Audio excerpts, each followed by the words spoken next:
All right, here we are. We're a little late, but we are live. We're live, live, live. The Wild Wild West show is here, making its big debut, and the star of the show, the man of the hour. He's not. Oh, I had a whole thing set up for you. Okay. He's not. He's sweet and not sour, and he's got the vocals with all the power. The one and only Mr. Ray West. How Did about you that? like that? That's great, dude. Great. Oh man. I was thinking because when you just told me that we were live, what I have is I experience a lot of performance anxiety. You know, I'm gonna make sure in the middle. Performance anxiety, and I said to myself, I was all mellow, and then you said we're going live. I'm like, oh, I got locked up. I got locked up, man. But it's me and you, babe. You know what it That's is? right, man. When the idea of just doing this is just cool, man. Just cool. Hey, let me first off say thank you to you because like when you hit me up, it was like 4 or 5 weeks ago about this whole idea you had. I got this text from Ray one night. And he's like, "Hey, man," and we had just done an interview a few weeks prior for the first time, my first time meeting and talking to Ray. And he sent me a text. He's like, "Hey, I got an idea. Can I run it by you at some point?" And I was like, fucking Ray West is texting me with an idea. Like, why is he texting me? what kind of idea could I help Ray West with? And then I find out who the fuck Ray West is, and then this whole thing evolves, and discussions and talks happen throughout the month, and a little concept put together, and is born, and we're here tonight. And so I just want to say, like, first off, thank you very much. It does mean a lot that you came to me and with this idea, and you wanted to do this, and you thought highly enough of me to be your partner in crime. Well, you're so good at this, man. It's really just about. It's like everywhere you turn, everybody has a podcast. You know, the 5-year-old down the street has a podcast. You know, anybody with a laptop wants to be, heard. And it's just like with the way things are going, we why not? Why not me and you have a conversation and we just get it on, man. So I'm always looking for ways to express myself. I'm not like I'm not the most gifted with vernacular and my vocabulary, but I have enough where I think I know how my thinking is I believe is universal, just like you think. People must think like we do, so why not? You know what I mean? Exactly, exactly. And so as we were putting this together, trying to think of ideas, so I said, you know what? I think it would be pretty cool if we just like sit and rap about like. I think it's interesting to get like a perspective of somebody like Ray, who's been in the business for 30 years now, 30 plus years. Um, so he's been on both sides of the fence as a fan and as a working musician. And like when we run, there's always crazy stories in the headlines thanks to the internet now. So I want to like throw crazy stories at him and get his opinion on these things. We got some music things that I'm going to hit him with. I got a couple entertainment things. I came to find out he's a football fan, which I'm not even going to say what team he's a fan of yet. We're going to get into that later in the show because a person was tweeting asking if you were a fan of a particular team. So we're going to get into that. Okay. So yeah, so actually, and it's something else too. I told Ray, and we were agreed about when we do this show. All the stories and everything I have, he has no idea what I'm hitting him with. No idea. Because I want honest answers from the heart and I want to hear his true opinion. I want to see his facial expressions with some of these things. Okay. So it's going to be interesting. And I can't wait. I have one thing. I want to show you somebody. I want to see if you even know who it is, which is Oh going to my. be it's even going to be even more interesting. So, but before we get into that, Ray's coming off a big weekend this past weekend. Spread Eagle, his baby, his band played the other night up in Massachusetts. How'd that go, Ray? Fill us in. It was great. You know what it is? You go to these places, and back in the day when we toured, there was a certain mentality. We were all very aggressive, not aggressive, but we were just you had a lot of energy. And now when you get to a place, uh, we rehearsed in the city, in New York City, and we drove. All of us got in a really big Mercedes and drove to Chicopee, Massachusetts, right? So we get there, and everybody was so damn nice. This club guy, John Kibble, great promoter, cool guy. I just did get into a place, and you're just treated like humans. There's no like the sound man is he's been going a week straight dealing with bands he doesn't like, and he just has an attitude. So you get there, everybody was great. The gig was great. The food was great. People treated us really nice, and I'm getting used to that. I think as time goes on, people sort of like they treat us as the old gentle souls that we are, man. So we had a great, but it's nice to get somewhere, and everything you asked for is there. People are being kind. The sound's great. The sound man is really cool with you. The monitor guy's cool. What do you need? And that's a big deal for me.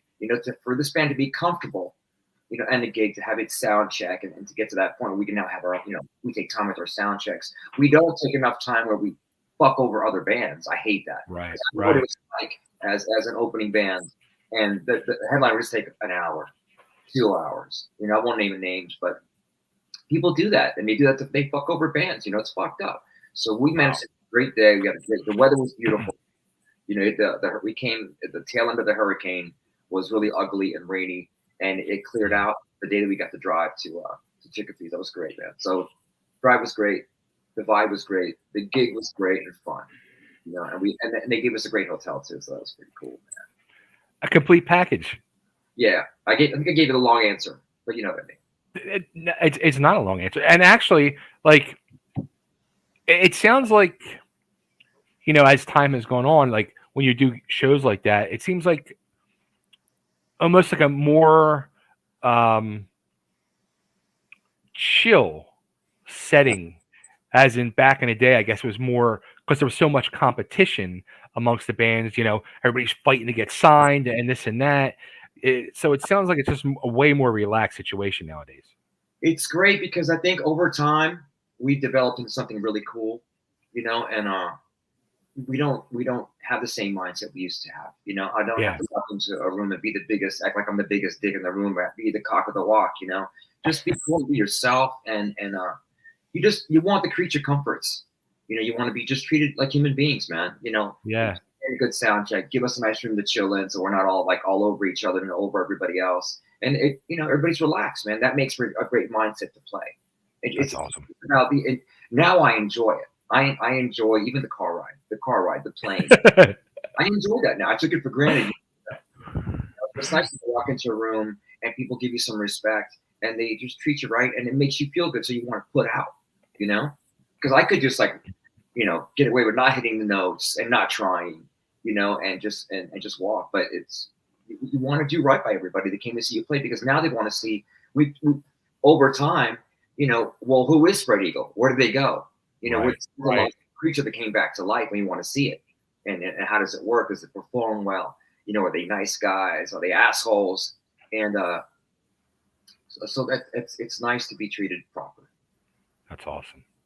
Which the one thing, and I'm gonna throw this up there. Dennis just commented. Hey, Den. Saludos, Ray. See you at Dingbats in December. Yeah. And that was something I wanted to mention. Like, Spread Eagle's got a bunch of dates booked up through, I think, January, February next year. It seems like you guys are really focusing on more dates now. We're going to be active. We haven't been active, and it creates a problem. If you're not out in the know all the time, people just forget about you. It's hard to get into the rooms if you don't have cred or you're not active. For a band to come out and be, not that we've been dormant for years. We've been doing shows since 2012, 2010 with Steve and Ricky. So it's you want to get back into everybody's good graces. To exist, you have to be on the internet. You've got to do, you got to get to the gigs, or people just forget about you. And the people that also the kids, just to get to them. Once you're on TikTok and Instagram, and you things change. It's a different world, So we want to be more active. That's all it's about. Now we all want to play. No matter where we are in life, you got to sacrifice. Some people don't want to sacrifice. This isn't a hobby. This isn't like where somebody has money and you just gig here and there when everybody has income. Even when we don't have the income, we got to find a way to play. We got to have the budget. It's all about budgeting. So you got to have the money. We can't leave the house unless there's money. right? This isn't, but this isn't this isn't for the weak. This isn't a hobbyist mentality. So you got to get out and you got to work. Yes, okay. So now some people have day gigs. Doesn't matter. Right. When you're done, you got to go rehearse. You got to put the work in. You know what I mean? So we're all Exactly. more active, man. And the reason we are is the support that we've got from friends and the new friends every day. And it doesn't work without them. Without that, we'd just be four guys playing with ourselves all the time, Right. And I don't want to get arrested for. I mean, you got to go out and swim for the fences all the time. So, and Rob has time. Robbie plays with a lot of bands, and so when he has time, now we all are focusing on this together. Good. That's what makes it work. So yeah, me and my long answers, but you know what I mean. No, hey man, I like the long answers, and it's I like the insight, and I'm glad. But which now I have a bone to pick with you and Rob, if you're watching, or if you watch this at some point, I'm gonna pick this bone with Rob too. I'm gonna start off right now. So, and I've told you before how much Spread Eagle has meant to me since going back in the early days, and when I first broke into pro wrestling, you guys were my entrance song with Switchblade Serenade, and just 30 years later, that fucking album still gets my balls in an uproar, and I still rock the fuck out with that album. So I moved to Nashville 3 years ago. In 27 years, I never saw fucking Spread Eagle play in Philadelphia. Now, you guys played Philadelphia recently, and then you're playing there again. I think in November, you're playing in Delaware, right outside of Philly, twice in 6 months. Now these guys decide to play. It's like everybody's like, oh yeah, Bay move. Now we're gonna come and play. Get your ass over there, bro. Let's work. I can get there. It takes me it's a lot of work to get to the gig, man. You know what I mean? Absolutely. We had a great gig in Philly, and like I said, now we're being active. So now we're going to hit a club, and whatever venue, whether it's a club, a theater, whether it's 10 people or whether it's 1,000 people, it's going to be the same. We still got to get to it, make it done, and do the shows. So hit Philly. Philly's a great crowd. They really appreciate this band and everything. So we had a great time. So of course, at the end of the gig, it's like, oh man, you guys got to get back here. So I try to make promises. I don't make promises I can't keep. Right. I hate when people, when it's like that, but we just do our best to get back to the venues and be active, man. Whether it's Philly, whether it's California, whether it's Norway or whatever, we got to make it happen, because absolutely, it's not a hobby. It's something we have to do. It's something we have to do, man. I wish I could just play covers on the weekends or something. I wish I was that guy, but I'm not that guy, What's that? Before I want to throw a quick plug out there. When you guys do play in Delaware in November, a band that I help manage from Philly is actually one of your openers, Rat Rod. So everybody check them out. They have a new video coming out, new album coming out next month. Check out Rat Rod. They fucking rock, and they're gonna have a ball with Spread Eagle in November. I forget the name of the place, but it's in Delaware, Newark, Delaware. I like that. Yeah, Rat Rod. Yeah, you're gonna love them. You're gonna love them. All right. What kind of music is it? It's if you like AC/DC, you're gonna love them. Rock and roll is rock and roll, man. It's it. It sounds like Bon Scott has been brought back to life, and Angus Young and Malcolm are right there. So you're gonna love it. All this genreification of music, fuck that shit. Rock and roll is rock and roll, man. So that's not rock and roll. So this is a question I'm gonna throw at you that's not on my list, but what's your thoughts? Speaking of cover bands, like there's a whole world and a whole scene going on with these cover bands that are making a killing, which has exploded into something else. The whole tribute band world that is making a bigger killing. What's your thoughts on that whole world? I'm trying to get in. I've been trying to figure that out. Because I would have put one together already if I thought it was a cool thing for me to do. You know what I mean? Right. Like every town has a Journey tribute band. Mm-hmm. Every town has a Def Leppard tribute band. Every band, whatever. I don't know the mentality of like, and I'll probably get shit for this. Whatever. I don't care. We're talking. This is how I think, right? This is it. We're rapping. I'm not a fan of tributes unless the band doesn't exist anymore. Right? And if you're going to do a tribute, dress up. It's theater. I think because it's our form of theater. We don't go to, one whatever, Fiddler on the Roof. Our generation really doesn't do that, Right. unless Right. you're Hamilton or something. But the idea of putting together a tribute band, I think it's a celebration of the music. So I get it. Mm-hmm. If it's like, let's say somebody would do a Yes tribute, whatever, like it doesn't exist anymore. So that would be cool if you bring that back to life. You got to dress up like them, Mm-hmm. and you got to sound like them. But it's hard for me to go see a tribute, even if it's a Def Leppard thing. Okay, as a group, I'm sitting at the bar and you see it, and the guys are just a bunch of fat slobs. Yeah. You know what I mean? And it's like, I'm not. I don't understand why people would. If you've seen something in its prime, Mm-hmm. why dilute it by going to see a tribute? Just go fucking put the CD on. Yeah. Go open Spotify. I'm just not a fan of it, but I get it. I get the musicians got to work, guys got to make their money. I know a lot of dudes that are in tributes, and they're like, I got to do this fucking tribute thing. I mean, it's not what you're doing, but it's like, if you got to defend it, Yeah. And if you're doing their tribute, have fun with it. Fuck it. If I see a bunch of guys that are having a great time and they're making their money, Mm-hmm. God bless them. Back. I was doing a gig in 2019 with another band. We were in like Raleigh, North Carolina or something. And there was a Journey tribute, and they sold out a huge venue down the way.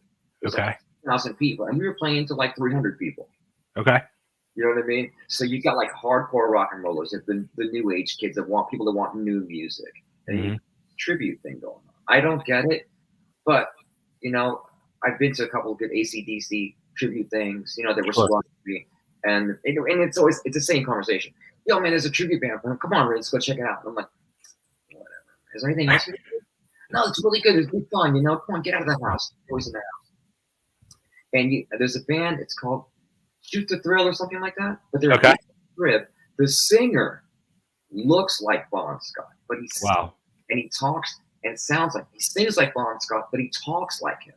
Huh. So do tribute, do it fucking theater. Go all the way, man. Don't just be dudes playing the music.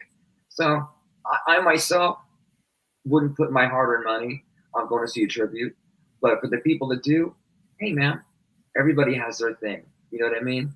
So if you can make your money in a trip, great. If you can play covers on the weekends, good for you, man. Because you're playing all the time. You're having fun. That's all that matters. Exactly. But I know dudes that do it just for the money, but they're not happy. Yeah. Because they're living somebody else's emotions.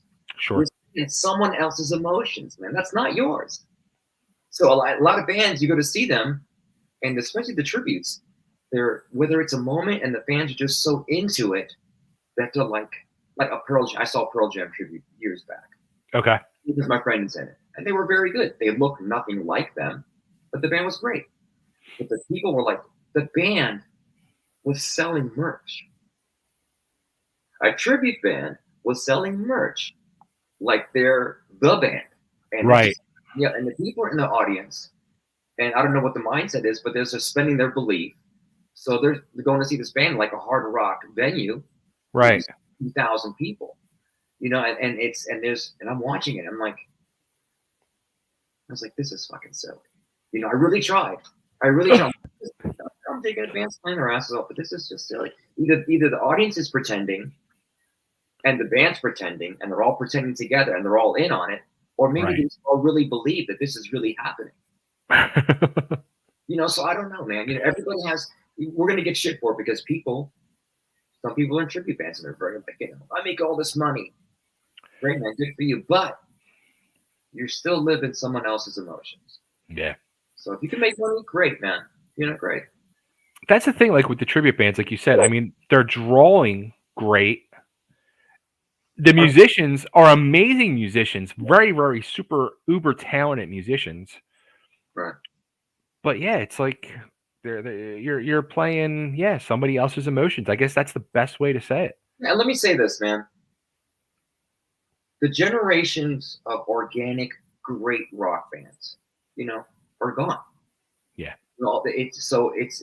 If it's a rewind of that, that's cool to keep it going because what we do is an ancient art form.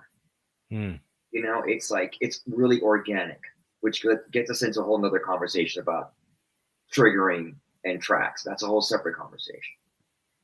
It's coming. Trust me. It's coming. The Great Tribute Band will have great light shows. They'll do the whole 9 yards, and they'll have some tracks. If you know, if they're really serious, you know. Hmm. Because if you're gonna do like a Queen tribute or something, you gotta have all the extra shit, you know. Yeah. But I don't know, man. I'm just, you know, you're living someone else's emotions. It's make your money, great. But I know a lot of guys that do it and they're unhappy. Yeah. It's not theirs. There's a beauty to having your own thing. You know, the reason I've always been just not stuck up about it, but I've tried to sing other people's shit, and I'm just not built for it. Yeah. Just my thing, and that's what I can do. I've had some issues. Yeah, I had an instance early this summer where I tried to do someone else's shit. The problem was I didn't rehearse it. But anyway, I found myself, even if I wish I could just flip the switch and be this other person that was like, that will go do it. But my brain wouldn't do it. I couldn't digest it, and it was like, I couldn't make it mine. And that's because I have this mindset where I have originals and I have things to say. Right. I'm not happy doing it any other way. You know what I mean? Sure. I would jam with a cover band or something, and maybe one day I'll do it. But my band would be opposite. I would do a funk band, funk, man, and I would just be like, I would rock songs into funk and funk songs into rock. I would just redo the whole thing. Well, I'll say this: there's a tribute band out of New York, and actually, I brought them into Philly years ago for a show, and they just played in Jersey the other night. They are, and I hope if you haven't heard of this band, I'm going to send you links because they're one of the greatest bands ever. They're called Tragedy.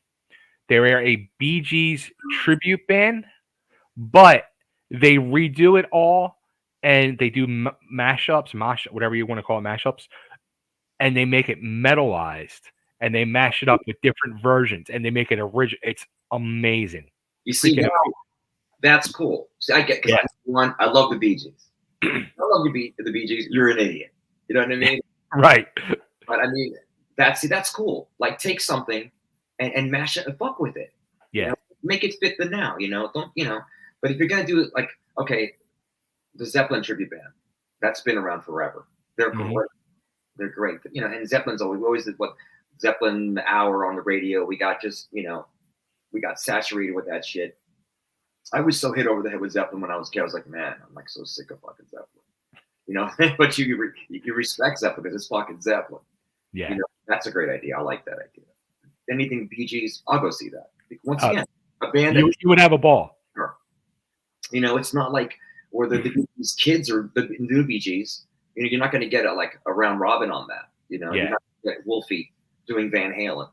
You know what I mean? Because it would be a tribute. It's not, and that's a whole other thing. Kids that are born into great catalogs. That's a whole different. Marley, Wolf Van Halen. That's amazing. You know? You know what? I'm going to write that down for next show. Okay. I think Wolfie is an amazing discussion. I would love to have with you. Oh yeah, man. I mean, first of all, to be born into that catalog, to have that kind of DNA. He has a right to go do that music if he decides to do it. But he's so great on his own. Yeah, so it's cool, man. But anyway, so back to the trips. I saw a thing called a club called Legends, and it was a battle of the tribute bands. One tribute band versing another one. You got pussy on you. That is a beautiful thing. It is. Right, yeah. But there was a battle of bands, and I still was like, well, why am I here? This is silly. But there were some people digging on it. Everybody has, it's all perspective, isn't it? Yeah. You know, it's all a matter of taste. Like, what I think is shit, someone might think is fucking the bee's knees, you know? Yeah. Tribute bands and me, you know, if they're great. Make it be something different. Take it and make it different. You know, how many Kiss bands can we see? Yeah. If we Kiss tributes, why Kiss is still in existence. If the band's in existence, I don't see the need for a tribute. That's what I'm like, fuck that. There's already, you know, just a bunch of dudes making money. I'm with you. I mean that's what the word tribute is. You're paying tribute to, you would think, the band, yeah. Yeah. It's kind of like, for me, like the whole Rock and Roll Hall of Fame. I think, you know, like when somebody is in sports and they're retired for so many years, then they're eligible for the Hall of Fame. Right. with the Rock and Roll Hall of Fame, it's like bands are still active, like Right. the Foo Fighters, and they're going in the Hall of Fame. Like it doesn't make sense to me. And it's not even the Rock and Roll Hall of Fame anymore because anybody who's anybody is in it. Yeah, yeah. You know what I mean? Should be It's just like the Music Hall of Fame. there's like hip hop Hall of Fame. It's like Right. Run DMC is in the Rock Hall of Fame if I'm not Yeah, mistaken. yeah. NWA. It's like and then Hmm. you got Van Halen. Right. It's like it's crazy, man. It's crazy. It is crazy. Well, all right. Well, speaking of crazy, let me start throwing some of these news stories at you. The first one, actually, a couple weeks ago, when this story started to break, I said to you on the phone, I said this story came out today, and I said it to you, and I heard it in your voice. You were just like, oh. So, do you know the band Falling in Reverse? One of the newer metal bands, probably from the last 10 years Give me or a so. song. Give me a song. I don't even know a song offhand. I know the band. If I've heard songs, I know, but their lead singer, Ronnie Radke, who is a very respected guy in the industry, amazing talent, songwriter. Um, a few weeks ago, they were set to play. I don't know which festival it was, but one of these big festivals. And like 2 days before the festival, he had to cancel their appearance, their show, because they went to go rehearse, and it turned out somebody possibly broken into their rehearsal room and stole their laptops, and they could they could not perform without their laptops. Okay, so how sad is that? Did you and listen? I've actually been. I'm going to tell you another story. I'm going to relate to this.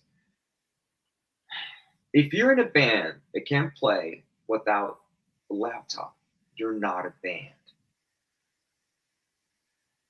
You're not a real rock band. So whatever you are, you're not a real rock band. Because a real rock band can drop all the shit and muscle through a set, right? Really Exactly. muscle through a set. And that's just fucking silly. Laptops, bro, we can't play. That's fucking stupid. Come on, man. I mean, what is your voice? Maybe the voice is on the laptop, the background's on the laptop, the drums are on the laptop, maybe some rhythm guitars are on the laptop. Right. I was, Sounds like too much is on the laptop. yeah, it's not a band. That's not a band. But that goes into like the whole thing of like what modern rock is. A lot of modern rock bands. The thing is, it's a certain sound and style. Yeah. There's no real differential. So a lot of guys, a lot of bands sound the same. A lot of singers are doing the same kind of thing. That's sort of like and now she done it. That like in that punky sort of thing. Right. Right. And, that's not a real band. You need your laptop to go up in front of people. That's bullshit. Now I'm getting mad. Dude, I'm not going to say what band it is, but I remember I went to a show like 5, 6 years ago. It was a band I interviewed, and I went to go see them play, and I was talking to them beforehand, and then they were up on stage getting ready and all, and I was watching them plug in his iPhone and setting the I was like, nah, come on. Well, they're using iPhones like when you do in ears. Hmm. You can now put the mix on your phone. So Okay. sometimes you see guys just fucking with their mix. Okay. All right. That's it. Or you're walking around with an iPad, and it's great because it's self-contained. You can just do your own mix. It's a Okay. pain because you don't want to be dealing with that when you're on stage time. Right. Like, oh wait a minute, it's not Yeah. my mix. You know what I mean?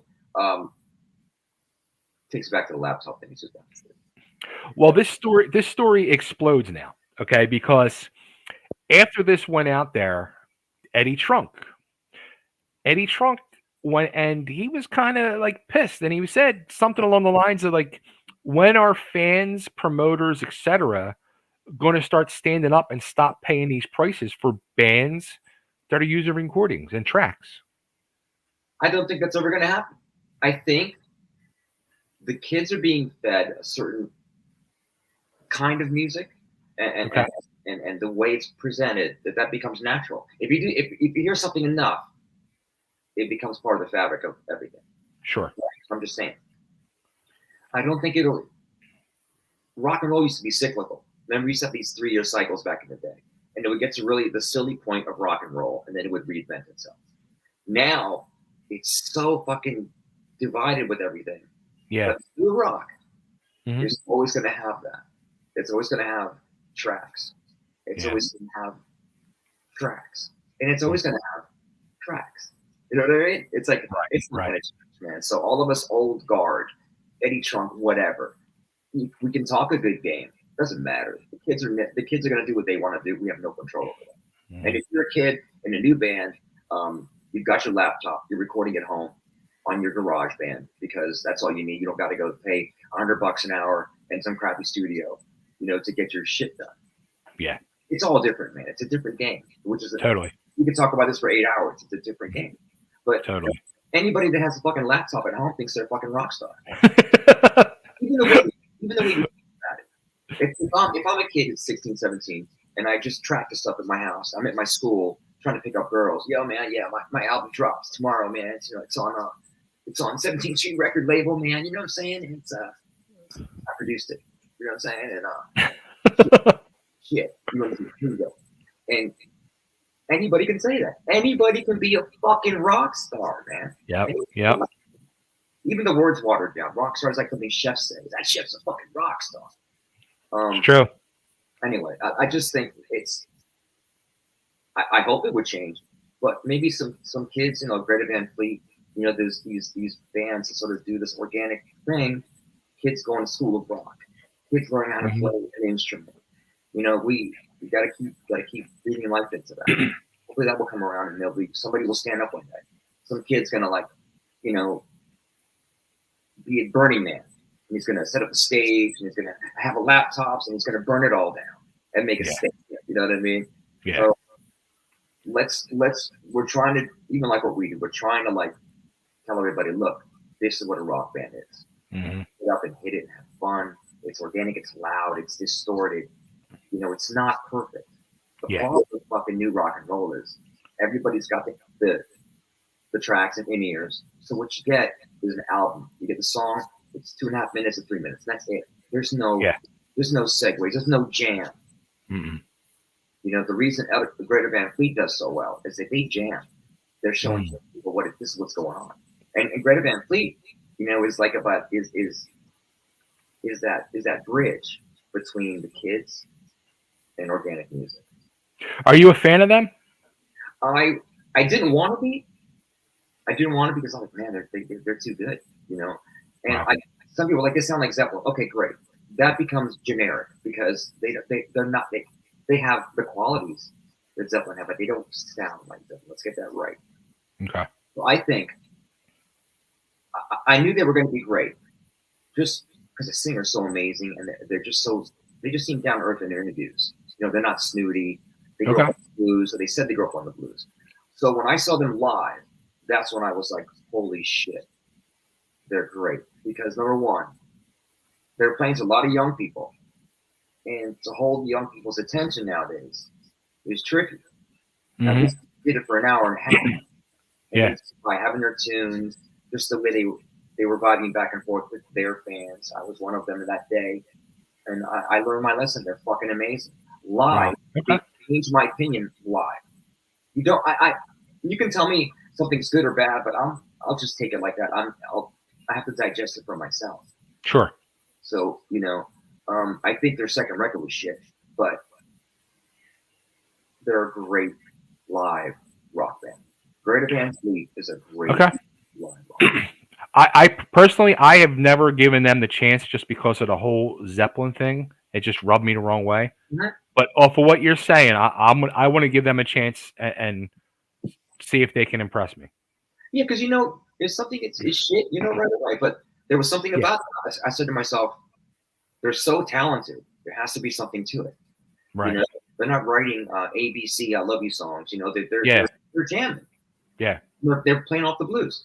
Now, whether it's sincere or not, I don't know. I don't know them, but they blew me away live. The guitar player does the thing where he's like a human metronome. He doesn't stop moving, and you can't take your eyes off it. The drummer does they do an old school show. The drummer does a great drum solo. They're just Man, they held my attention for that entire time they were on. Blew my mind. That's awesome. All right. Well, there's more to this story because this story escalates now. Okay.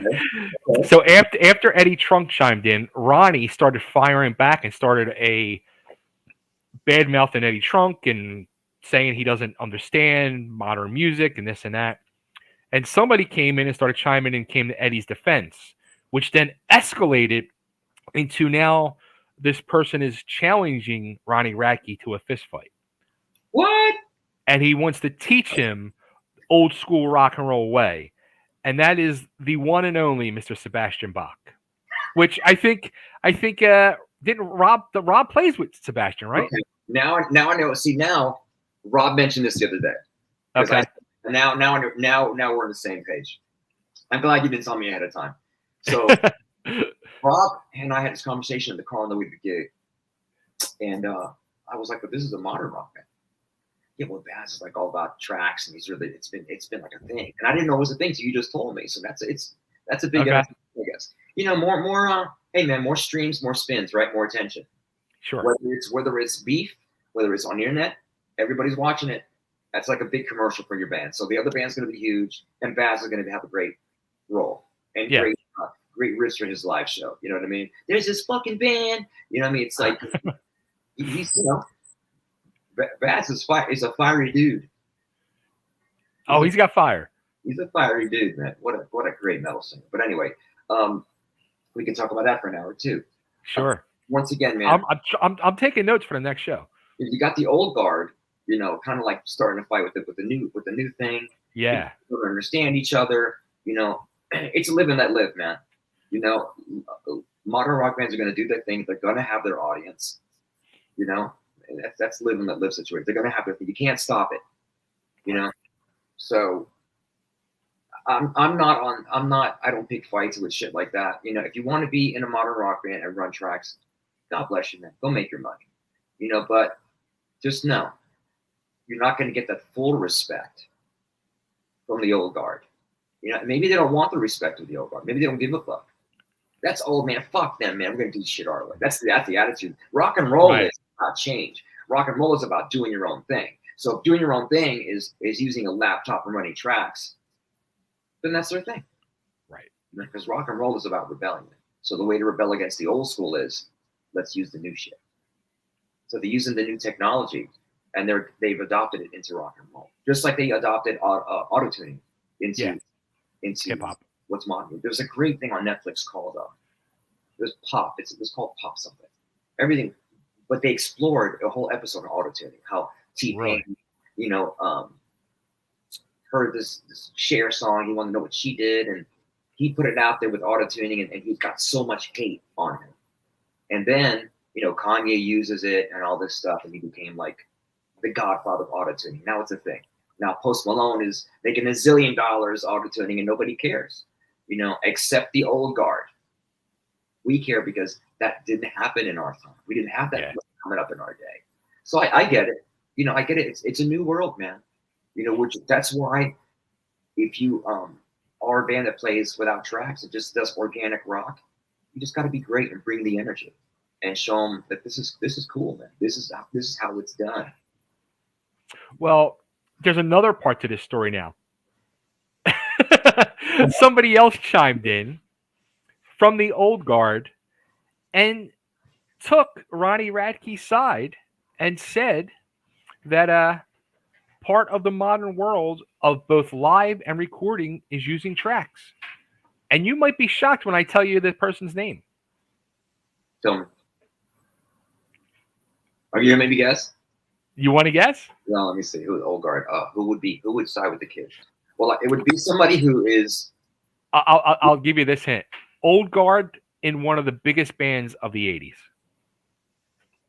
Is it a hard rock band? Yeah. Mm-hmm. Rob Halford. No.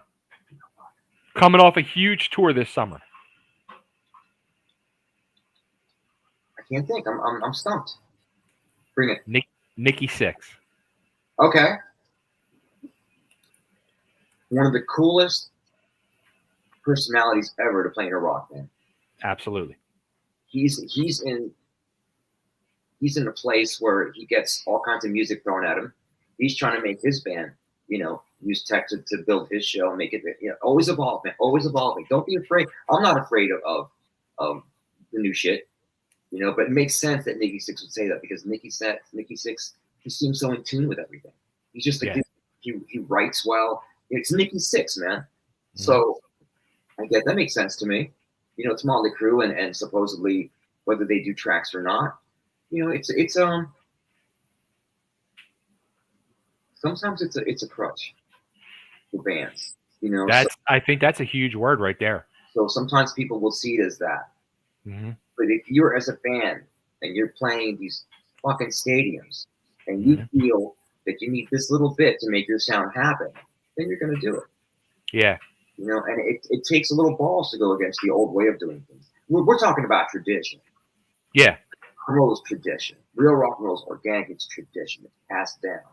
So now it's getting passed down, but it's getting fucked with a little bit. They're using different colors. Would you be scared, like, to use tracks? I mean, we've seen so many of these shows now. Everybody's got their camera out and filming. You've seen so many of these shows where it's happened with Motley Crue. It's happened with Kiss. It's happened with almost every band out there using tracks where something happens with the track and it gets screwed up and you see the flub. Oh, yeah, man. But you're going to have to drink the meth. You have to drink the poison. Because if you're going to take that risk and go out there, tech isn't perfect. Everything, things glitch. Glitch is a big part of life. Glitch, man. So you're taking a chance. It's a risk. It's a risk to do that. But if the shit hits the fan and you can't muscle through it with a guitar, a bass, a drummer, and vocals, you fucking suck. All I keep picturing in my head as we're talking in this conversation, picture Elvis, the 68 comeback special. One of the greatest rock and roll fucking jams ever. Yeah. No, the tracks weren't even created then. Like, picture Elvis using a fucking track. Now let's talk about this word, because this is what we're getting at. It's about perfectionism. Okay, some people, we chase perfection. Okay, that's the beauty of it. We chase perfection. You don't need to be perfect. You chase it because that's always going to make it better, make you evolve more, right? But you don't. Right. So here we go. So there's this mentality, and I'm going to call it's a fucking insecurity, is what it is. People that think, oh my God, what if they don't like that? We should use tracks to make it perfect. Yeah, right away there's a problem because it's fucking insecurity. Yeah. If you can't look, the new market is you have to be at a certain level. You got to sound like a certain thing. You got to be a certain thing. So already that's there. It's cookie cutter, right? So the band's got to, you got to have your 12 string fucking guitar. You got to tune down. You got to, if your show involves entertainment so much where you need like your lights, let's talk about somebody like Slipknot. Okay. Right? That's just an aggressive animal that doesn't really do much, but they have to enhance their show a little bit. Great lights, great things that are like, but it's not perfection. Sure. There's a beautiful tribalness and animalness to it, but if you're running tracks, and it all goes back to the studio. You're gonna make a record. Oh man, we got to sound like this live. No, you don't. You don't sound like the record. You have to have the essence of the record, right? You got to take those songs and translate them into a live setting. Mm-hmm. If you feel, oh my God, I gotta run this rhythm guitar track. I gotta run this drum track, and I gotta do all these vocals. You're getting into an insecurity. You're worried about being perfect. That's my opinion on that. But I've also been in a situation. I had one of my bands that I used to be in, the baby band, but they wanted to run traps, and they felt it was like, number one, to keep me in tune. Okay. I can sing on the flats. I'm very famous for it. But I'm having fun. Why should I curtail my vibe to be perfect? Yeah. Why don't I just do the best job I can in the box to sing well, if I can hear myself, to sing well, and just do the best performance I can, just to entertain people. It's about entertainment. So if you're just doing song with the click track, done. segue. Nobody talks. Song, click track, everything else. It's boring. It's just fucking boring. How many modern rock bands do you see which is boring? Yeah. You know, and look, a lot of older bands too. Guys that just don't think about the show. They just think about song to song to song. You know, what about between the song? What do you say? What do you do? How do you vibe? You know, but it's we can walk for miles with this. I just feel it's really perfectionism and a lot of insecurity. If you're worried about this so much that you got to have tracks, Yeah. if they go out on, can you imagine how they must feel when the tracks go out? Oh my God. That's like when you need, you know what it is? It's Viagra for music. Right? It's I like that. if you're so because you can't get hard anymore, you gotta fuck. You can't rock hard anymore. Well, take the fucking Oh shit, that's you know? so true. It's like that, man. We, oh boy, I'm But gonna like, send. I'm well, gonna send a press release out, and I'm gonna say, Viagra for music. but I've been in a situation where I was in a band that did run tracks, but only because nobody else sang. And we kept it so low in the mix that you would hear my voice and a little harmony in the back. But there wasn't I wasn't doing it there was no lead track. Right. There was no screen that wasn't mine. But that's the thing too, man. It makes it lazy. Yeah. Yeah, for sure. So perfection, insecurity, not organic, all those things go into play with friends. But like I said, the new mindset is some people just don't care. Yeah. They just don't care. Just like am I seeing a tribute band? I don't care. I'm here. I'm hearing the music I love. I'm hearing the songs I love. My tits are Right. out. It's a great time. So, all right. So the next story is a continuation. Oh, just kind of because I don't know if you heard this, but there's rumors going around, and this story was broken by I don't know if you know Stevie from Tough and Metal Sludge, that whole website. He broke this story the other day, and I can totally see this is probably true. The rumor on the street is there's a new guitarist in Motley Crue. What? So John Five of Rob Zombie's band, Rob Zombie played the other night, and John Five was not there. Rob Zombie's old guitar player was back in place. I think his name's Riggs. I forget offhand, but I'm pretty sure it's Riggs, who was the guitarist before John.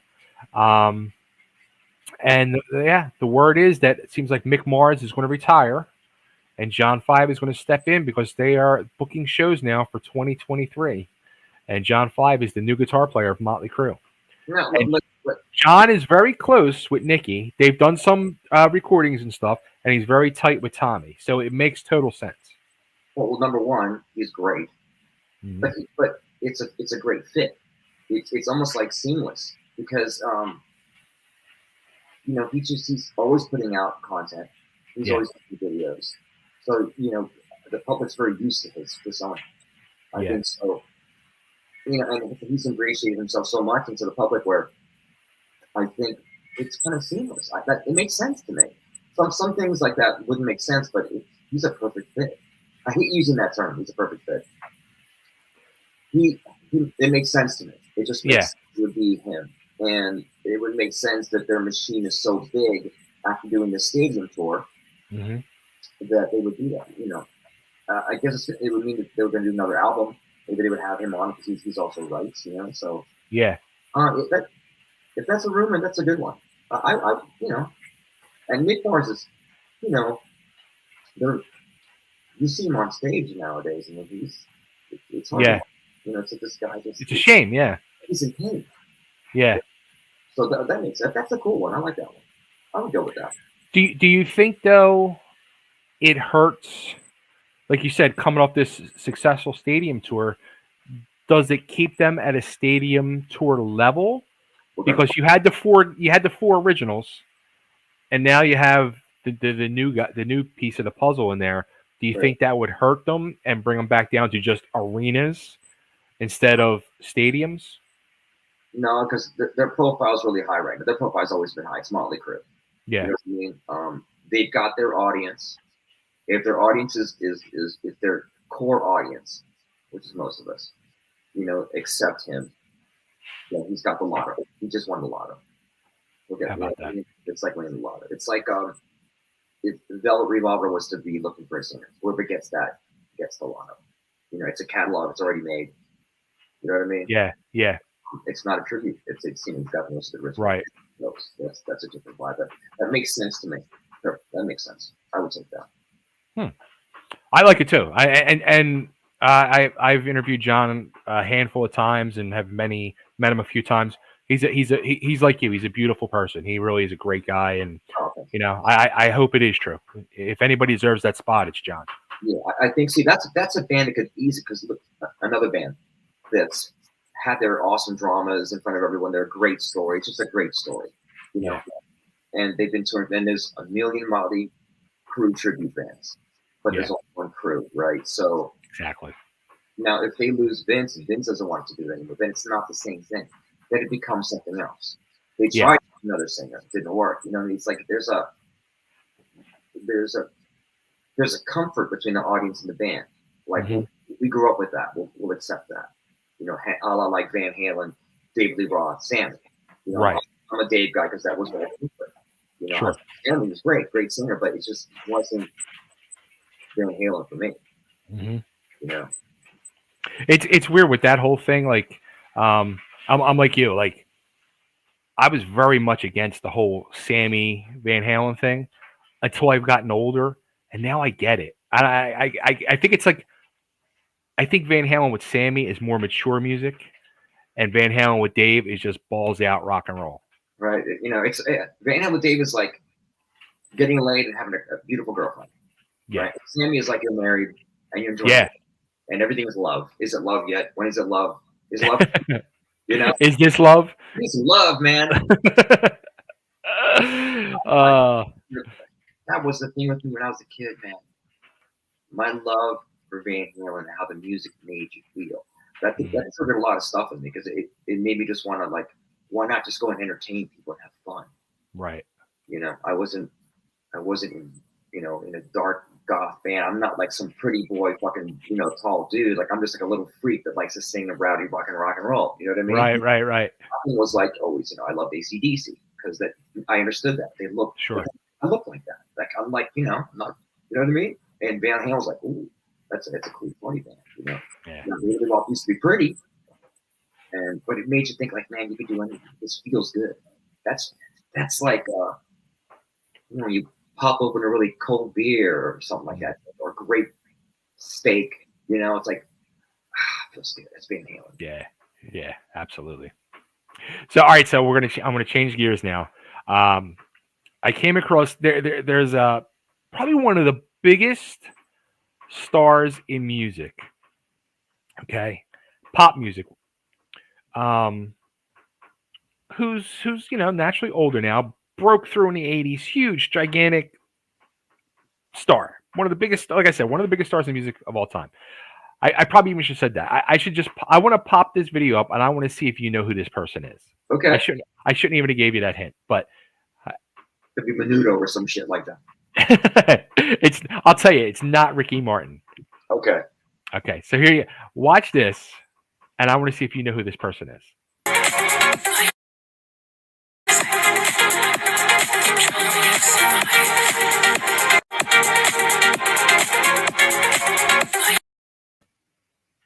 Who the fuck is that?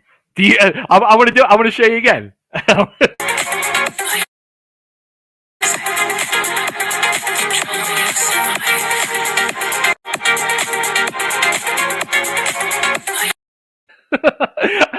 I love the fact that it worked perfectly. That I could see your facial expression during this.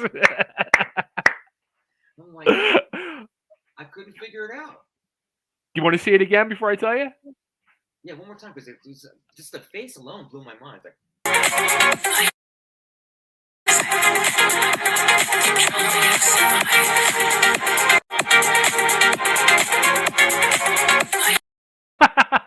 is that a person's face? No, that's their face. Wow, that's a lot of great work. It's just like porcelain. That's a lot of work. A lot of plastic surgery went on there. Who is that? You have no idea who that is, do you? Like, I'm so frightened because I know who it is, and when I tell you, you're going to be even more frightened. I mean, it's not some sort of Lady Gaga experiment or something. No. I wouldn't even know who the fuck that is. Who is it? Madonna. Show me again.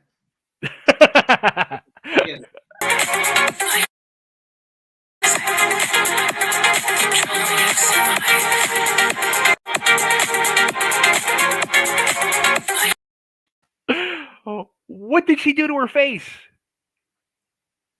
It reminds you of, like, that cat lady. Yes. This work done. She looks like she looks like a good looking version of the cat lady. That's Madonna. That's Madonna. I think when you got $1 zillion, you must go fucking nuts or something. Like, I can do whatever. Some people maybe because she considers herself a great, genuine artist. Mm-hmm. So maybe it's like, I'm doing this, fuck you. I don't know, man. I don't know what that's about. Yeah. Living in Florida, in New York, both places, there's a lot of people down here that you'll see that have faces like that. Really?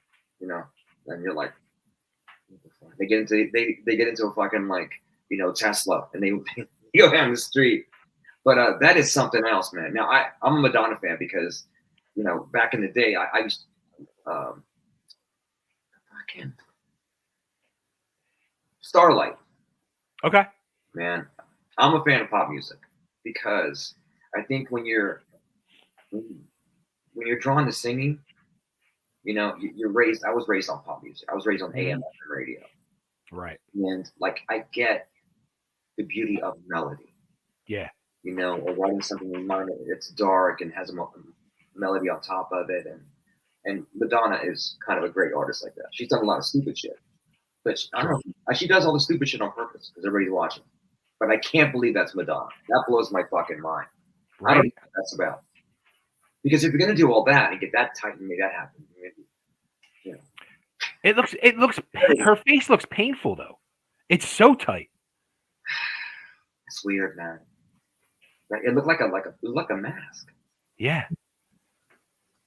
Maybe she's getting everything all done. Maybe everything's all like inside. I don't know. She's been putting out like all these like videos like that, and yeah, like it's like I'm scared.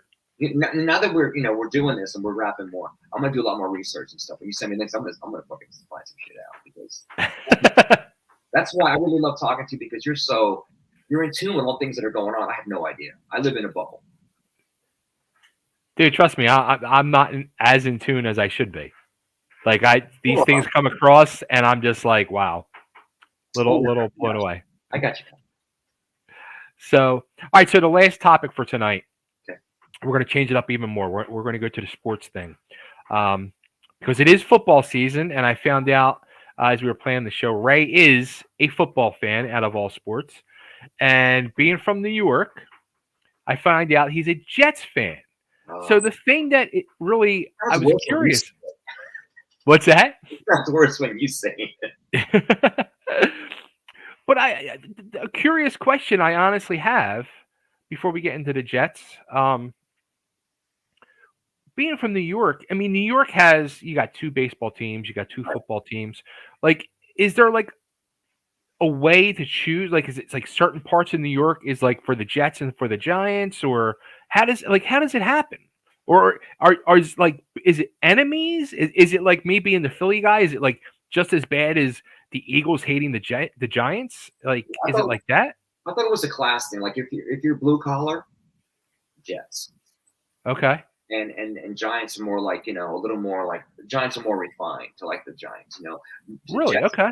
Jets are very like the fucking Jets, yo. J-E-T. It's the dumbest fucking thing. J-E-T-S, Jets. Dumbest fucking song we have, but it's the Jets, man. It's painful. I think when I was a kid, Joe Namath was such a huge thing for me.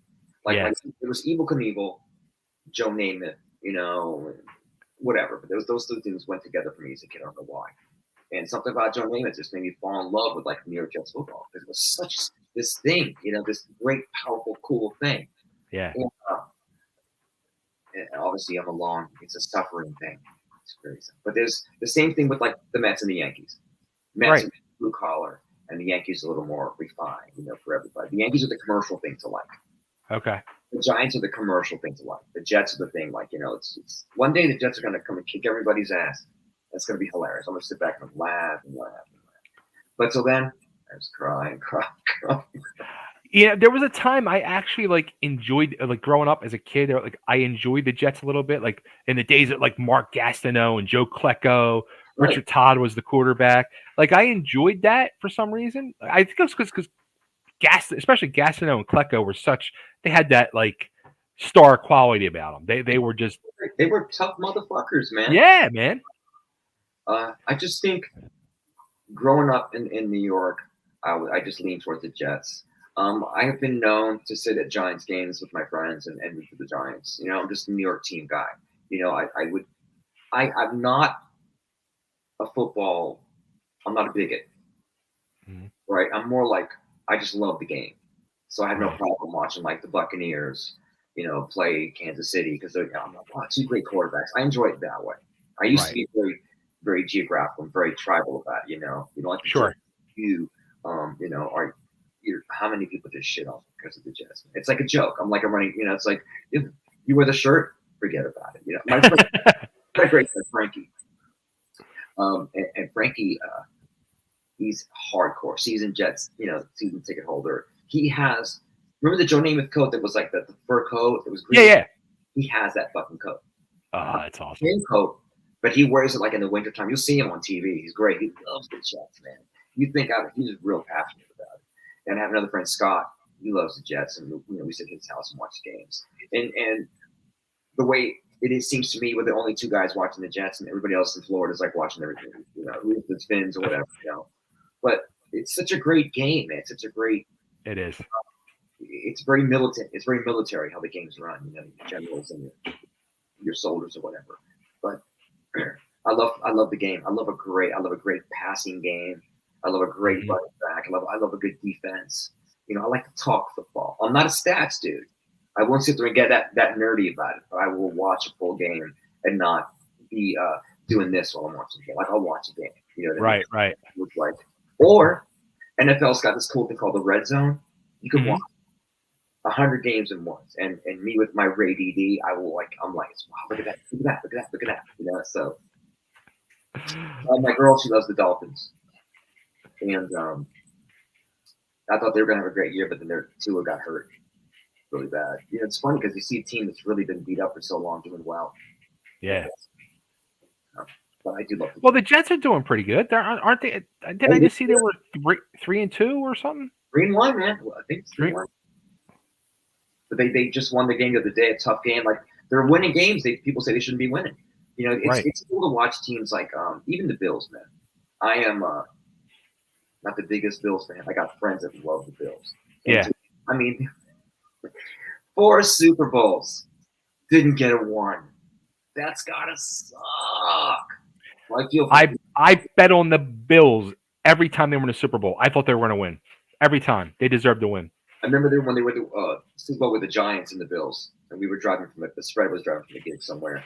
We just got off the plane, but we were glued to that thing, man. Giants. We go like, yeah, man. I never thought about what it was like to be a Bills fan. It must be a painful thing, and to see how those fans really love that team. I love how football just brings a community together. Oh yeah, totally. That's the way like a good concert brings people together. People see all the time at shows. They meet the same place, but nobody really says hi. Yeah. Let me hear you say, yeah, they're all singing together, but you don't see people, hey, how you feeling, man? Huge football. I'll tell you what, when being the Philly guy, when the Eagles finally won the Super Bowl a few years ago, truly one of the greatest moments in my life. I cried like a baby. Got your fans or something else though. Philly fans, they defecate on you. Like I said, every town has every team has its personality from where they are. Um, Absolutely. I like to watch Hard Knocks. There was a movie back in the day called The Longest Yard. Remember that? Yeah, of Original. course. That was Yeah. hard. It's hard to make a good football movie. I think the last thing they did was On Any Given Sunday. But Yeah. anything football, love. I love this. Even sitting down, that's my cheat day for food. Bring me hot dogs, bring me tacos, give me a pizza, right? And put a taco in it, wrap it up, deep fry it, put it on a stick. Ooh. I Look will at eat. you. You took it a step further. Hey man, I'm not fucking around. Wings. Yes. Just the whole thing about it is like so.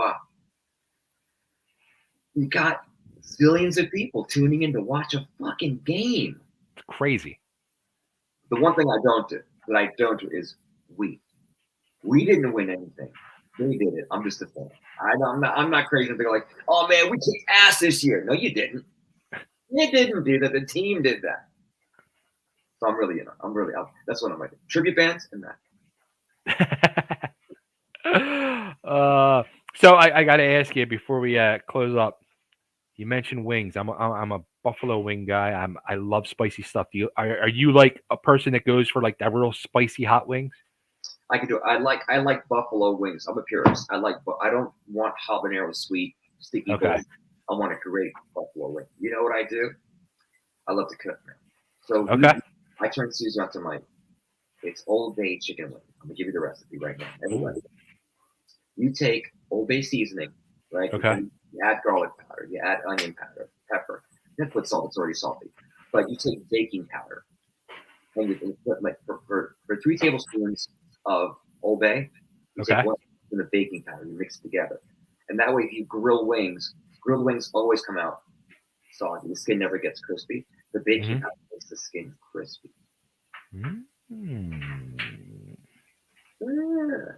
Got that from Anthony Bourdain back in that and listened to him talk. But I was like, I did it for a party. I used to calories, but I love wings, man.